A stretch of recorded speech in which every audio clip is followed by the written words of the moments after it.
Steve, it's 1:03 and we're up to 26 participants. I'll go ahead and mute all with the usual reminder that we are recording and it will be public later on today, and I'll edit out any specific health reports. But I'm muting it all and muting everybody, turning it over to you, Steve. It's all yours. Very good. Welcome to our first Rotary meeting of the 2021 era. Glad to have 25 of you plus myself on here. Anybody have any special announcements about the snow or anything else? Steve Brown does. I'm going to give you a chance to talk about Pancake Day a little bit, Steve. Do we have any, I don't see any guests or special visitors, so are there any concerns to include in our invocation this afternoon? Well, Mike McKinney is our chaplain for this month. Is Mike on today? Yes. I'll turn it over to Mike. There he is. Thank you. Hope everybody's doing well. And today, from my perspective, as I began to think about things that ought to be prayed for, the topic of my subject would center around our country's benefit. And I love our country, and I know everybody here does. So I wanted to think especially about our country and the things that go on. So if you bow your heads, I'll appreciate it. Our kind Heavenly Father, by whatever name this diverse group calls you, thank you for the many blessings you have provided. We also ask that you would be with our country in this really chaotic time we're in. In my faith, I was taught to pray for your will to be done, and it's hard to imagine all this chaos is pleasing to you. Please help our people, our leaders, of whatever political persuasion they may claim, to make choices that would be good for our country and fair to all. Help us to be humble as we all seek to do right by our fellow man. Help us to have fortitude towards being a good steward of the time and talents you have blessed us with, and guide us all to do our best to be a part of the most harmonious spirit, so that we can prove that there are better directions than chaos that we have experienced. I also want to pray for Steve as he's continuing to heal with his shoulder. Thank you for the good success he's had so far. And as we think about other people, think about Paula's father, Richard Lilly, as he goes through his health issues in this very tough time. And also bless Paula and her family as they do what they can do to make him feel better. We pray that you'd be with us throughout the rest of this day. Thank you for our Rotary Club and for what it means to all of us. And we'd ask these things in Christ's name. Amen.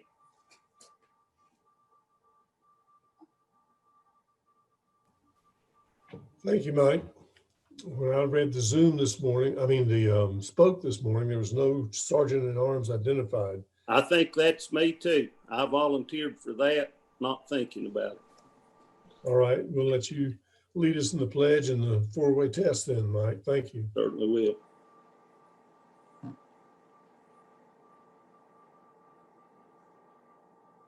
Would you all join me in the pledge to our great country?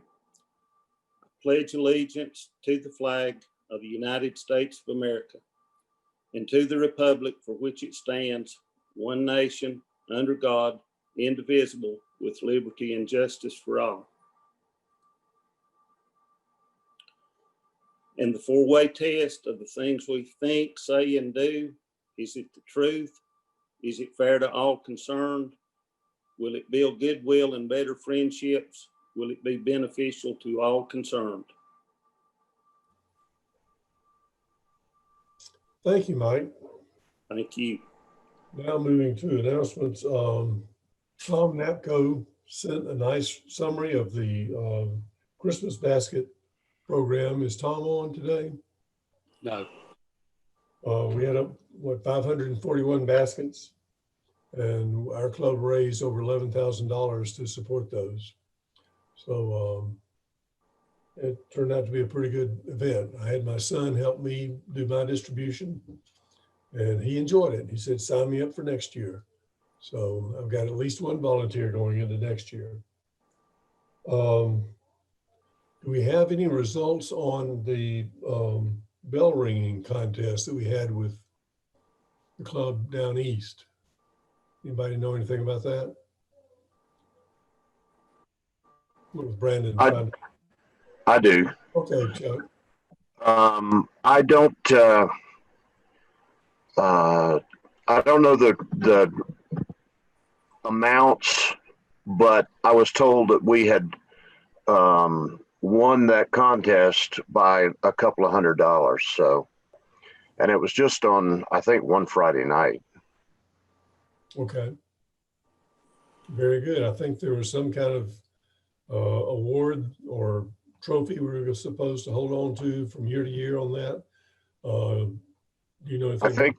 I think that's correct, but I've not seen or heard anything about that since the contest.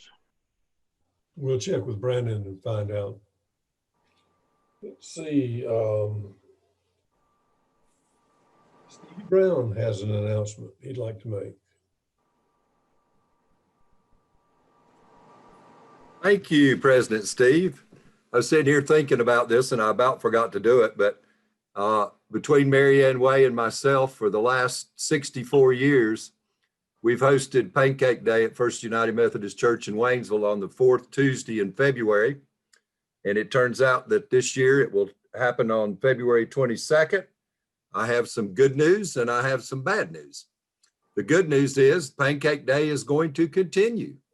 But the bad news is it will not be an in-person eating event. We're going to have basically a virtual Pancake Day.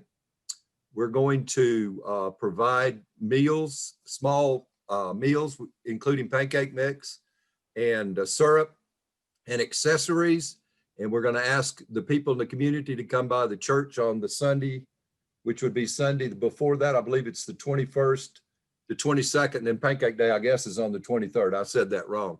And we'll have people come by and pick up a packet and take the packet home. And we're hopeful that people will make pancakes that day and break some bread with their family.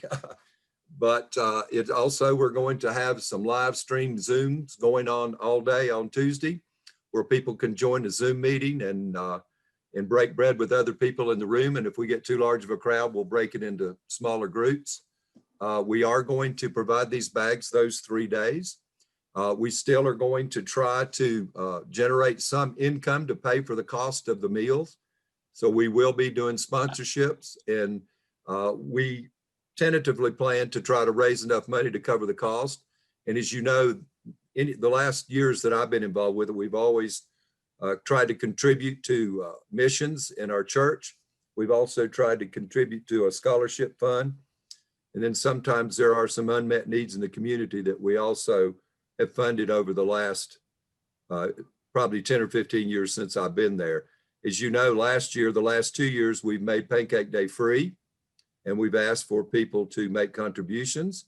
And the same will apply this year. When you come by, you will be able to pick up your bag. And if you would like to make a donation, it'll be done not in the church. It will be done in the parking lot. We'll have a tent set up in the parking lot on Sunday afternoon, and people can come by Sunday, Monday, or Tuesday and pick up their packets. And there'll be much more information coming from that. And one of the things I asked some of the Rotary members, and I know Mary Ann has got plenty of pictures, but we would love for the church to have pictures. If you go back through all your files and someone has pictures of where you were actually at Pancake Day and took a picture, we would love to have those, because we're going to create a webpage off of our church to be able to share all of those pictures via the church website and also via Facebook and Instagram. And I will get you more information on where to send those. If you do have pictures, you can obviously send them to me, and I'll be glad to make sure they get to the right place. But there'll be much more information coming on that in the near future. And we're really excited about it. And we're really sad, though, that we're not going to be able to break bread and eat pancakes in person. And Mary Ann, this will be the first year you and I haven't had to get up at 3 o'clock in the morning or 2 o'clock in the morning and I'm kind of excited about that part, that I don't have to get up so early in the morning. But thank you all for the Rotary Club has been a sponsor and supporter of this for as many years as I can remember. I've been in the club probably 30 plus years, and I know that the club has been a great supporter of that and has been a sponsor for many years. So we do appreciate all your support. We encourage y'all to come by the church that day and pick up your little food basket with pancake mix in it and syrup, and you'll be able to go home and share pancakes with your family. Thank you, President Steve. Hey, Steve. Yes, ma'am. For the event, the Mountaineer normally does some free ads for you guys to make sure the word gets out. I haven't heard from anybody. Yes, we've been in contact with the Smoky Mountain News and the Mountaineer. Mary Lee Okay. Cease, who worked there, has made contact, and they're going to help us put together some advertisement and do articles on that. Yeah, we have contacted them. Oh, okay, good. I hadn't heard anything about it, and I just wanted to make sure we do what we normally do for you guys. Okay. Right. I'll make sure that Mary Lee Cease knows, if not to let you know. Okay, great. Thank you for that. We're excited. You bet. Paul Irvin. Very quickly, I want to thank several Rotary members' help by lending electrical cable for the Nativity drive-through at Long's Chapel, which we had over 2,000 people, including about 600 cars to go by in 2 evenings for the 3 hours it was open. I've returned to my hope, to Rick, to Mike, to Dean. Steve McNeil, did you get any back? Didn't I borrow some from you? You borrowed one green extension cord from me. Okay, but I'll get that back to you. I'm back from Texas. But thank you all for your help, and it was very successful, and appreciate y'all being a part of the season of Christmas. Thank you. Thank you, Paul, and thank you, Steve. Let's see. Just a heads up for the board members, we do need to have a board meeting sometime this month. Cecil and I will get together and try to find a couple of dates and send some information out to you so we can have a Zoom meeting for a board meeting. I don't guess there was any backpack deliveries today with the snow. So anybody have any happy dollars? Rich, unmute yourself. Happy New Year, everybody. I have actually a happy dollar and a guilt dollar. And my guilt dollar is, I tell you what, let me change that. 2 happy dollars and 1 guilt dollar. The guilt dollar is, I feel guilty because I could not participate in our Rotary activities this year at Christmas. First of all, I was very concerned about the coronavirus and was seriously taking the self-quarantine, which leads me to my first happy dollar. I went to see my 2 granddaughters who were born this past year for Christmas, which is why I was staying really, really close to home, because I didn't want my 2 brand new infant granddaughters, who are the most beautiful granddaughters ever born to man. I did not want to infect them or their parents. So that's my first happy dollar. I got to see my granddaughters at Christmas. My second happy dollar is to Mike for that wonderful invocation earlier today. Mike, you did a wonderful job of expressing my thoughts about the situation within our country. It was very, very heartfelt, and I just think you did a really great job. Thank you very much. Anyone else? Steve Brown's. Yeah, I'd like to do a happy dollar today for, many of y'all know that I work for the Arc of Haywood County, and we take care of individuals that have intellectual and developmental disabilities. And if you don't know that people with IDD diagnosis are about 3 times more likely to contact or be affected by COVID, and much more, and 3 times serious with complications that are related if they do catch COVID-19.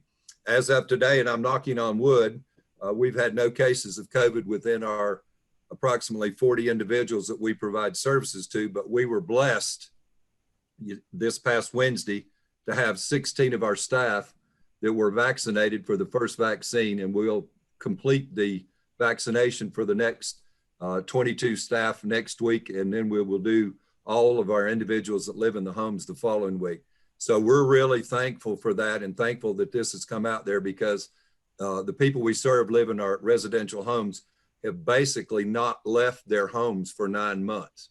And we're so excited because they've been troopers, and we really want to be able to allow them to get back out and go back to HVO to work. And so I'm very thankful for the vaccine, and I will be tested. I will be vaccinated next Wednesday. So I'm very pumped about that, because I have not basically hugged my grandchildren other than from a distance for the last 8 or 9 months. So I'm really pumped, and my wife, Debbie, is very excited about it too.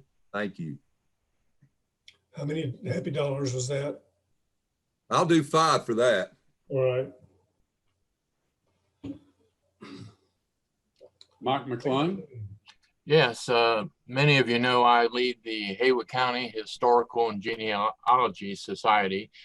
We own the Shook Smathers House in Clyde, and we're just notified that we were awarded a significant grant from the Partners for Sacred Places in Appalachia.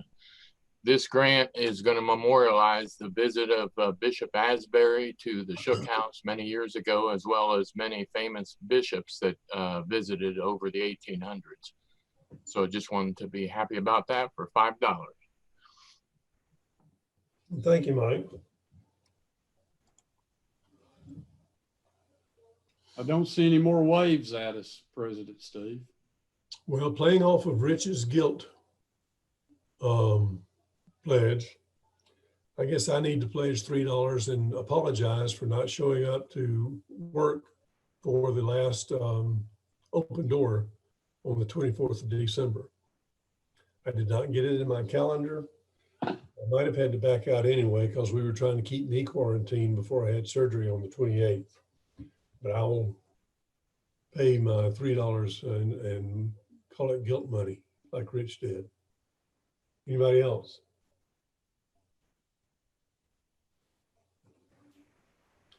If not, we'll turn it over to Sandy to introduce our program.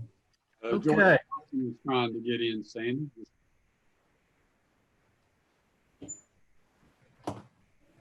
George? Yeah, I'm sure there's enough guilt going around. My heart disease kept me away for the first time in helping out with the Christmas services, the baskets and so forth that I'd signed up for. So this is guilt money, put me down for $5, but it's also a great Thanksgiving, because my health is getting much better. Thank you very much. Okay. Well, John Keith called me about 2 months ago and said, would you have the programs for January? As soon as I hung up, of course, my brain started spinning, because I'm like, oh boy, I've got 4 programs to line up. But I immediately had the thought, well, I'll do what John did. You see, we both have daughters who are better looking, smarter, and more talented than we are, as we found out about him, and as you'll soon know about me. So I called my daughter, Kari, and she said she'd be glad to have the program. Kari, almost from the cradle, started showing an affinity for music, a love for music, and it was obvious that music was very much a part of her. She began lessons at the age of 5, Suzuki violin lessons, continued those lessons. When she entered high school, we moved to Winston-Salem at the same time, and she became a student at the North Carolina School of the Arts. Many people are not familiar with that, and it is a wonderful resource for the arts for this state. Uncle Terry Sanford started it when he was in office. Part of the university. And it's part of the university system. So she got her high school diploma there in 4 years. 3 more years, she had her bachelor's from there. During those later years, she played as a member of the Winston-Salem Symphony. Then it was cross country to San Francisco Conservatory, where she got her master's degree in chamber music, played some in Oakland Orchestra and the Santa Rosa Symphony. Then it was north to Minnesota. I don't believe Wells is on today, is he? Yes, he's on. Oh, Wells knows. Well, we've talked about it. She went to the U and did work on her doctorate. But her main objective in going there was to study with the concertmaster of the Minnesota Orchestra, one of the finest orchestras in the world, of course. And she studied with the concertmaster, Georgia Flizanis, who at the time was the only female concertmaster of a major orchestra in this country. And she subbed a lot with the Minnesota Orchestra while she was there. I have one recording of her playing with the Minnesota Orchestra. So through the years, as you can imagine, there were many festivals, camps, concerts, and tours from Brevard Music Center to Michigan and Pennsylvania and Wisconsin and Europe, several countries in Europe over several trips. So, you know, my daughter was living far away, and I thought, we'll never get her back to North Carolina. But in 2006, she called to say she had won the position of assistant concertmaster in the Charlotte Symphony. Those of you who are classical music fans understand that the concertmaster is the first chair, first violinist, who's sort of the leader of the orchestra. And there is an associate concertmaster there, and then she is the assistant. Some of the musicians that she has played with over the years, I thought you would find this interesting. I don't believe she'll say it, but she's played, you'll know some of these names, if not all: Joshua Bell, Wynton Marsalis, Dave Brubeck, Art Garfunkel, Bernadette Peters, I think that was one of her favorites, and John Denver when she was 15 years old. So that's a little bit about her. I'm going to turn it over to her now, and I'm not sure exactly what she's going to do. Oh. Thanks, Dad. And thank you all for having me today. It's such an honor to be here. And of course, I'm happy to show up and share with any of my dad's friends anytime I can. I thought, well, first off, I will be sharing some videos today. So if it's possible I need to be made host so I can share my screen. You got it. Thank you, sir. And when I was talking with Dad about what we might do today, I thought that I might talk a little bit about what it's been like to be an artist this past year during a pandemic, and kind of what that journey has been like, because it's definitely been life-changing for all of us. But starting back at the beginning of last year, when we were all hopeful and hopeful of a brand new year, the Charlotte Symphony is my real job. People always ask me if that's my real job, and yes, it is. It is a full-time job.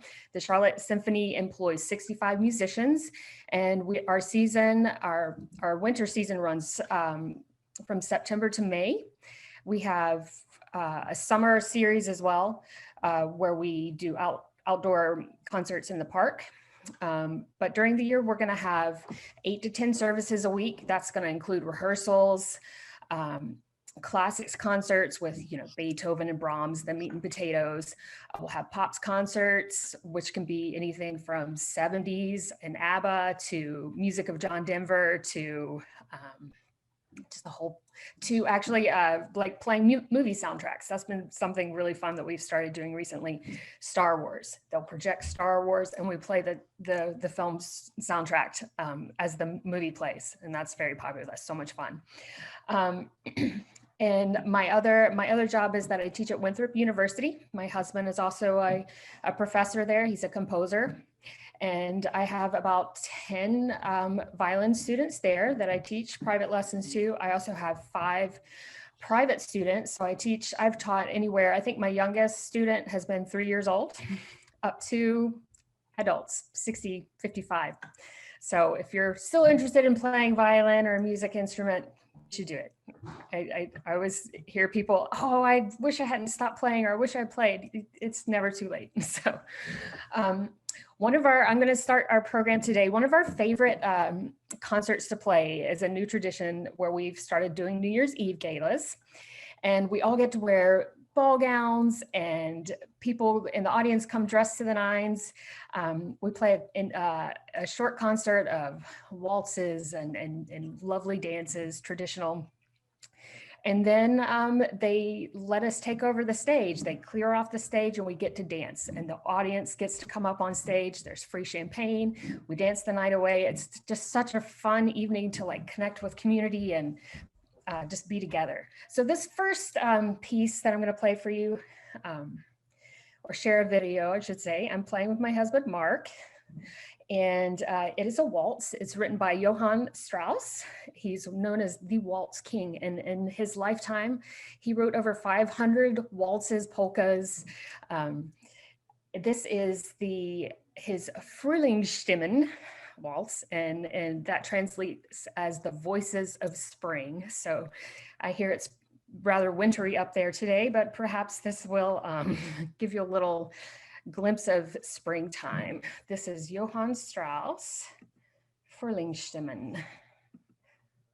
Give me a second.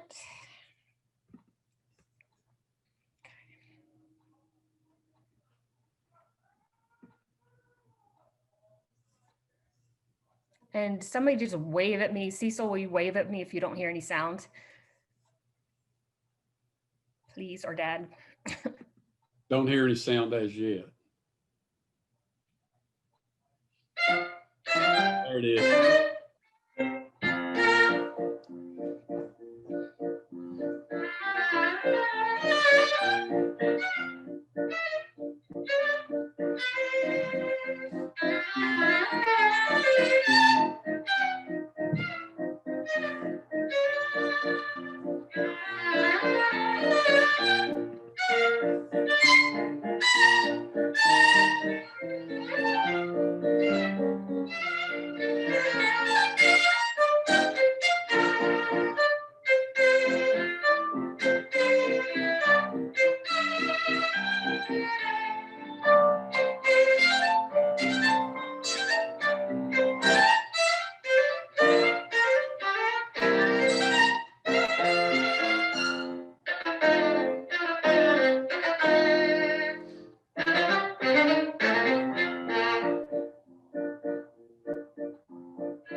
So that was Mr. Strauss. Moving ahead to March was, of course, when everything started to shut down. I remember very distinctly, of course, the weekend that our concerts were canceled. And it was, of course, with the idea that it would be, oh, it's going to be 2 weeks, right? And then we'll be back, which then was a month. And it was maybe at the end of the summer. And I was not unique in feeling the despair of that uncertainty. And of course, it's very hard to be creative in a time when there's so much uncertainty, or at least it was for me. Just kind of the loneliness of the situation as well. This next piece that I'm going to play for you is the one very early on was just kind of constantly running through my head. I had played it years before, and it just reminded me of kind of the emotion that I was feeling at the time, as well as given, especially earlier on when we had so much anti-Asian sentiment and racism going on. This is a piece that I felt like needed to be shared and played. This is a work by composer Bright Sheng, who was born in Shanghai in 1955. He's a pianist and a percussionist, and he grew up collecting folk music of his country and also studied Chinese classical music before moving to the States. When he moved to the States, he attended Queens College and got his doctorate at Columbia. Later went on to work with Chicago Lyric Opera, Seattle Symphony, San Francisco Symphony, and is faculty at University of Michigan. This work is called, it's for solo violin. So solo violin music, while it was nice to always be able to rope my husband into playing something with me, during a pandemic, the solo violin works just really resonated with me. So this is called The Stream Flows by Bright Sheng. It is based on a very famous Chinese folk song. And I'm just gonna read you the poetry that goes with it because I think it's so beautiful. The rising moon shines brightly. It reminds me of my love in the mountains. Like the moon, you walk in the sky as the crystal stream flows down the mountain. A clear breeze blows up the hill. My love, do you hear I am calling you?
So as you can hear, such a different sound world than we're used to hearing in Western classical tradition, but I think it's so beautiful. I've come to love that piece. So one of the things that musicians had to do is get creative about how to play with each other. We, as solitary as we were at the time, like how can we collaborate? So that looks like having lessons on Zoom, learning how to have workshops and music camps on Zoom. Also just working with new tech or different types of technology to create concerts together, even though we were in different places, right? So I was lucky I did some collaborations with that, with students and colleagues. This next work I'm going to show you uses the same technology that we were using, but it's just me. This is a fun, I loved it. This is a project that I just did over Christmas. One of the things I like doing is kind of exploring ancestry. And I had recently traced some of our ancestors all the way back to Ireland and Galway. And the Wexford Carol is the oldest Irish Christmas carol. So this is the Wexford Carol.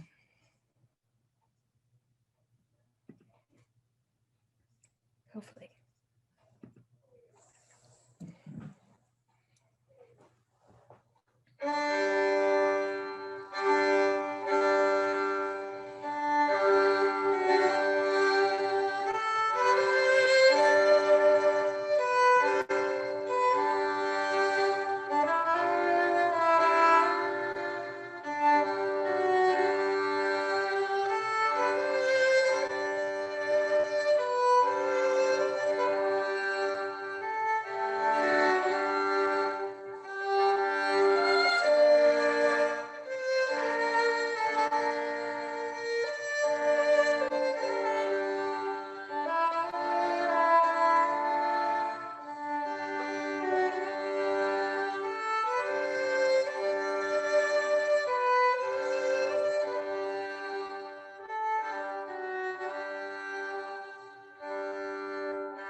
So if you can't play with other people, I can now at least play with myself. And that was super fun. I just such a gorgeous carol. So, okay.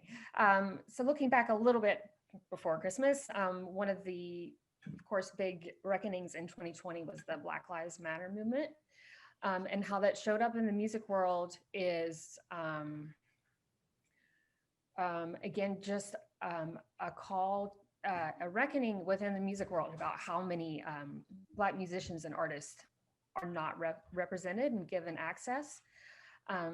So as a musician myself, trying to figure out what my role in changing that is it's something I constantly think about. But one of the ways is by learning about and amplifying the works and the voices of artists of color. So one of the works that I found that I love, this is a work by African-American composer named Coleridge Taylor Perkinson. He was born in 1932 in Manhattan. His mother was a talented pianist, organist, and a theater director in the Bronx. He grew up and went to Manhattan School of Music and became a musician, was a director and arranger for Marvin Gaye, Lou Rawls, Harry Belafonte. He wrote scores for stage, film, and TV. He wrote ballet scores for the Alvin Ailey Dance Company and the Dance Theater of Harlem. He taught at Indiana University in Columbia. But until 2 years ago, I'd never heard his name. This is a piece called The Blues. And this work was written for Sanford Allen. Sanford Allen was, well, and still is, he's still alive, but he was the first Black musician of the New York Philharmonic. And he joined the New York Philharmonic in 1962. Currently, today, there is still only one Black musician in the New York Philharmonic. And Black musicians make up 1.8% of orchestral musicians. So we have a lot of work to do. This is The Blues by Coleridge Taylor Perkinson.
And that is just the first movement of that work. If you are interested in it, you can find it on YouTube, actually with Sanford Allen playing it. It's a great recording. I'd be happy to share that link if anybody's interested. I have one more short little piece. I will say, as 2020 wrapped up, I've been very lucky as a Charlotte Symphony musician. We have figured out ways to perform virtually this fall. And we have continued to get paid and have kept our jobs. That has been made a priority by our board, which we're very, very grateful. I have many friends who have been shut out by their management or who are furloughed without pay indefinitely. People have lost their houses. They've lost they're losing their careers. So I have friends on food stamps. You know, it's been devastating to the artistic community, and so any way you can think to support artists that you love is greatly appreciated. This last work, I'm going to bring Mark, my husband, back in. This is a little jazz number. Blues, of course, earlier than jazz. Blues is going to feed into the jazz movement, and jazz is just going to change the face of American music forever. We wouldn't have rock and roll. We wouldn't have Gershwin. We wouldn't have any of the music that we have today if it weren't for the jazz community, which started back in New Orleans. This is a piece written by a jazz violinist named Paul Nero. And it is called The Hot Canary. It's one of my favorites. I hope it'll leave you on a nice, happy, hot note here.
And that is it. Bravo. Thank you. I think we're out of time, but I'm happy to answer questions either here or via email or via my dad. But thank you all for letting me share today. I believe you've got several questions. Paul Irvin had his hand up first. Yes, first of all, thank you very much for Kari, and I'm glad you're a lot better looking than your father is. and also probably play the fiddle better than he does too. Real quick, That's I've got true. many questions, but and maybe we can stay a little later, but one is, you don't know what the North Carolina School of Arts was before it was a school, don't you? It was a hospital, and my wife was born there in March of 1942. She lived on Sprunt Road, which is right beside the school. Her father was in the Second World War, so she'd moved there and with her mother and lived there. Her granddad was dean of the law school at Duke then. But what I'm saying is it's a historic place, at least in the Irvin and the Horak family. Secondly, have you ever played a fiddle and that type of music? Yes. Okay, yes, good. Actually, that's one of the things that I've been working on this summer. Right. I like playing folk music of all kinds, but I've definitely been doing some fiddle. Well, that's really related to one of my questions, and that is, what is, the symphony at least had a budget of close to $8 million, had 60 or 100 people on their payroll, I believe 5 people in their fundraising department. And so there was a lot of giving to the, to the nonprofit that it is. But I'm wondering how y'all are moving towards broadening the audience and going out into the more economically deprived areas of the metropolitan area to bring music to them, or education. You alluded to it briefly, but what specifically is being done there to give back to those areas in the area of Piedmont of North Carolina? Sure. So, and again, we're looking at Charlotte, Mecklenburg, but we've done it nominally, I have to say. One of the things that we do have done is education concerts. Those have gone on since my mom remembers going to them too, where all fifth graders are bussed in to hear the symphony. We do outreach concerts throughout the community. One is we've been going up to a community center. It's up by Aldersgate, and playing free concerts there. We need to do more, and what I'm actually on a committee that is working on that, on what outreach, our community outreach looks like, and making sure that we're not just going to, like, we go into retirement communities, but we go into the wealthy retirement communities. So are we actually go to South Park? You go to South Park. Do you go to Johnson Smith College, the predominantly African-American college there? Have you done concerts there? We have not gone there. We have had a relationship with CPCC, but that's been on and off again. And we've gone to some of the African-American churches in the area, but it has not been a long-term established relationship. So it can't just be a one-off, right? You have to actually establish relationships in the community. That is definitely, yes, something that we need to do. I don't know that that's your area, but I would think as much, particularly from the Belks and other foundations that have given to the symphony, that it can be a real way that you can reach out to many people in the area that would not hear good music and cannot afford even to buy a ticket probably to come to an orchestra. Okay, thank you for sharing your talent with us, and we'll put up with your father. Okay. Okay, thank you, Paul. Jeff Norris wanted to get in. First of all, thank you, and I reiterate Paul's compliments toward you. We love your father, but we really love you. That's a fantastic program. I've listened to the public radio, classical music about every day of my life. Yesterday, they were talking about their favorite concert halls, and specifically about the ones that evolved in Leipzig. So the question is, what's your favorite concert hall to play in, and what kind of violin do you usually play? Well, I'll answer the easier question first. My violin is an English violin. It was made, we don't know exactly, but late 1700s by William Forster. And I absolutely love it. I bought it when I was a senior in college. And I think at one point I always thought I would like upgrade and get a fancier instrument. I mean, it's still a beautiful instrument, and I just can't give it up. I love my instrument so much. It's just really a part of me. Favorite concert halls? I don't know that I have. Well, honestly, one of the right before COVID, I mean, I like playing in smaller venues because then you feel more attached to your audience and connected. So one of the places that we did a concert recently that was one of my favorites, it was just a string quartet. And it was in basically a nightclub / bar. And we were on stage and, it's kind of a dive bar situation. It was fantastic. It was wonderful. I mean, I also love going to the but that's a great answer. It's really fun. I mean, everybody had a great time, or like even going into the, nursing homes or something where people are like right there, they're with you. Or as I was saying, we went into that community center over by here's a wonderful story. We were playing in that community center up by Aldersgate, and a man came up to me afterwards. He didn't speak really any English, but he looked at me and he like kind of like made the violin sound and he said happy. And I was like, oh, man, yep. That's it. Or playing for kids. I mean, the big fancy concert halls are beautiful, and I've played in some beautiful ones, but it's when you get to like be with people is when it's actually the best for me. Thank you.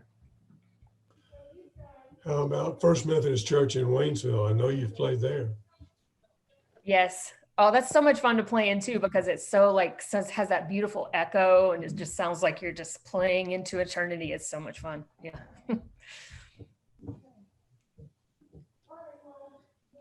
Kari, I wasn't, as I was preparing for today and our newsletter, The Spoke, and the video, I wasn't quite certain what the topic of your presentation was going to be. So I went online and I did a Google search for your rendition of The Devil Went Down to Georgia, and I couldn't find it. So I look forward to seeing that in the future. Okay, next time. Well, thank you, Kari. We really appreciate it, and we enjoyed your music and your. Thank y'all. And I've enjoyed knowing your dad for however many years it's been, Sandy. So there's nothing else for the good of Rotary today. Thank you for all being here, and we will see you next week. Thank you, Kari. Thank you, Kari. Thank you. Bye-bye. Take care.